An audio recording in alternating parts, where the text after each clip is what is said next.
Sapulpa knows its niche. We're an industrial city, and that die was cast 100 years ago. And that die painted the town into the manufacturing city it still is today.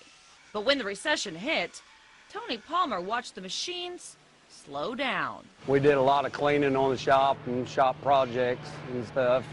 Just anything to kind of keep us busy. After 17 years on the job, Tony didn't know if his tenure would last. It's scary times. When you don't see work in the steel shop, you get awful nervous. Across the country, layoffs painted a bleak picture, with 2.3 million manufacturing jobs lost. That's according to the National Association of Manufacturers. It's one of the largest industrial downturns the world has ever seen, and that we've ever seen over time. Bob Baugh is part of a national union that represents many manufacturing employees, and he fears the jobs lost may never return because they've sailed overseas. We are part of our own problem here. So 60% of the goods coming into the United States from China are made by American firms in China. But Chad Moutre with the National Association of Manufacturers says while jobs have been lost, it's the American way of hard work that's keeping products American-made. The U.S. still has some of the highest productivity in the world, and that's the reason why manufacturers stay here. Over the past 20 months, companies have brought back 300,000 manufacturing jobs nationwide. Still, Moutre says despite improvements, the recession is still taking a toll.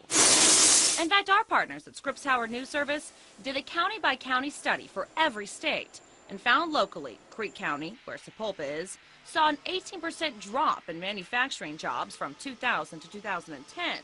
But Ted Fisher, the Economic Development Director for Sapulpa, says he doesn't agree and says that 2011 has proved different. The main reason? Black gold. Mostly related to the oil industry, but many expansions of companies putting on 100 jobs here, 50 jobs there. Fisher says many businesses in Oklahoma build parts for oil companies, and that feeds into the economy as a whole. He says that's why our area hasn't seen a big decline in jobs. Tulsa County, for example, increased its manufacturing jobs by 615 over the same 10-year period. Meanwhile, after 3 uncertain months at Bennett Steel, The floodgates open. Now the business is flowing in. This piece of steel is part of a future Chesapeake building. Over there, a piece for Edison High School.